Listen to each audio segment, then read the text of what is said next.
จึจึทดสอบ1 2 3 4 5เจ็บก่อนทดสอบ1 2 3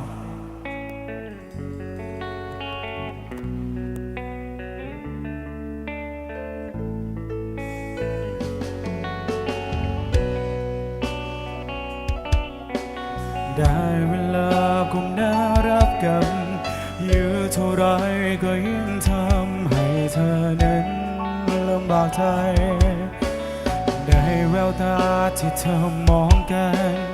บอกอะไรกับฉันมากมายความบึดอัดมันฟ้องใจไม่มีทางเป็นอย่างเดิมต่อให้เชื่อวิเศษผูกรั้งเอาไว้เหนี่ยวรั้งให้ตายคงได้แค่ตัวยิ่งห้ามเท่าไรยิ่งยื้อแค่ไหนยิ่งเห็นแก่ตัวเมื่อรักมาทำให้เธอหนักใจฝืนไปมันก็เท่านั้นเมื่อฉันมาทำให้เธอกดดันก็พอกันทีวันนี้เราเดินมาสู่ทางฝันเธออย่างนั้นก็ขอให้เธอโชคดีไม่ต้องทนอยู่ตรงนี้ให้ทรมาน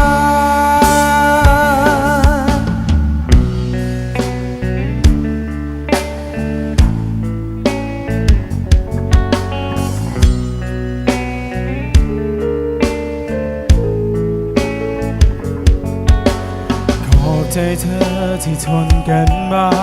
อุตส่าห์ร้อนแรงกับฉันตั้งไกลฉันมันมีแค่หัวใจทำให้เธอได้เท่านี้อย่ากังวลอย่าห่วงอะไรไม่มีใครมองเธอไม่ดีฉันผิดเองขอโทษทีที่วันนี้ได้ไม่พอต่อให้เชื่อวิเศษผูกรั้งเอาไว้เหนี่ยวรั้งให้ตายคงได้แค่ตัวยิ่งห้ามเท่าไรยิ่งยื้อแค่ไหนยิ่งเห็นแก่ตัวเมื่อรักมาทำให้เธอหนักใจฝืนไปมันก็เท่านั้นเมื่อฉันมาทำให้เธอกดดันก็พอกันทีวันนี้เราเดินมาสู่ทางฝันเธออย่างนั้นก็ขอให้เธอโชคดีไม่ต้องทนอยู่ตรงนี้ให้ทรมานแม้ว่ารักนี้ต้องลำลาแม้ว่าฉันคือคนที่เสียน้ำตาที่แล้วมาก็จะไม่เสียดายเพราะชีวิตที่เคยมีเธอเพราะชีวิตครั้งหนึ่งที่ได้รักเธอก็คุ้มกันพอเมื่อรักมาทำให้เธอหนักใจฝืนไปมันก็เท่านั้นเมื่อฉันมาทำให้เธอกดดันก็พอกันทีวันนี้เราเดินมาสู่ทางฝันเธออย่างนั้นก็ขอให้เธอโชคดีไม่ต้องทนอยู่ตรงนี้ให้ทรมานแม้ว่ารักนี้ต้องลำลาแม้ว่าฉันคือคนที่เสียน้ำตาที่แล้วมาก็จะไม่เสียดายเพราะชีวิตที่เคยมีเธอเพราะชีวิตครั้งหนึ่งที่ได้รักเธอก็คุ้มกันพอ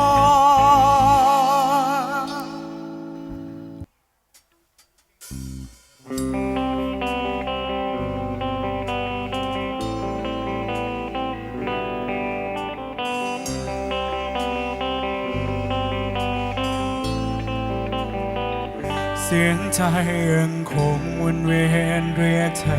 ซ้ำๆจากวันนั้นที่เธอจากไกลยังคิดถึงและยังห่วงใยเธอเรื่อยมาจากวันนั้นที่เธอจากไกลจากคนรักก็กลายเป็นเลิกลาฝากแต่แผล ให้ฉันต้องทนปวดใจก็ชีวิตทั้งชีวิตมีแต่เธออยู่เรื่อยมาจะเหนื่อยจะร้อนลืมตาตื่นมาก็มีแต่เธอแค่ขอเวลาสักพักให้ลืมความรักนั้นไม่ง่ายก็คนทั้งคนใจทั้งใจสมองมันเริ่มช้าแต่ครึ่งชีวิตที่เราได้ใช้ร่วมกันมาช่วงเวลาที่เคยให้กันภาพฝันที่เธอให้ฉันลืมไม่ไหวก็คนเคยรักผูกพันกันมาตลอดเวลาทุกการกระทำตอกย้ำว่าฉันเคยมีเธอเสมอ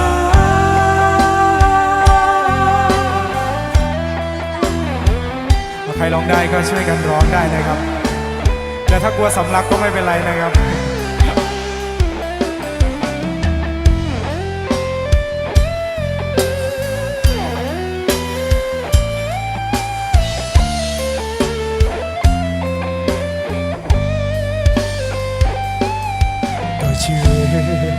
ทั้งชีวิตมีแต่เธออยู่เรื่อยมาจะเหนื่อยจะร้อนลืมตาตื่นมาก็มีแต่เธอแค่ขอเวลาสักพักให้ลืมความรักมันไม่ง่ายก็คนทั้งคนใจทั้งใจ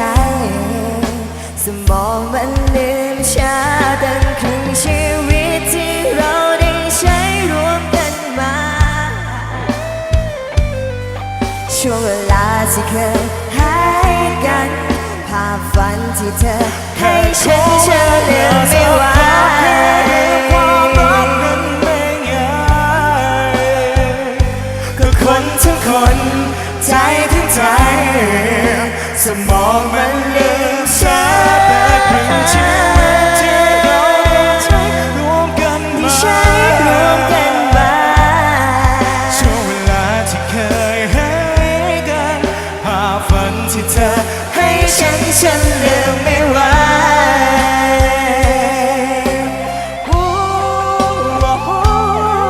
ช่วงเวลาที่เคยให้กัน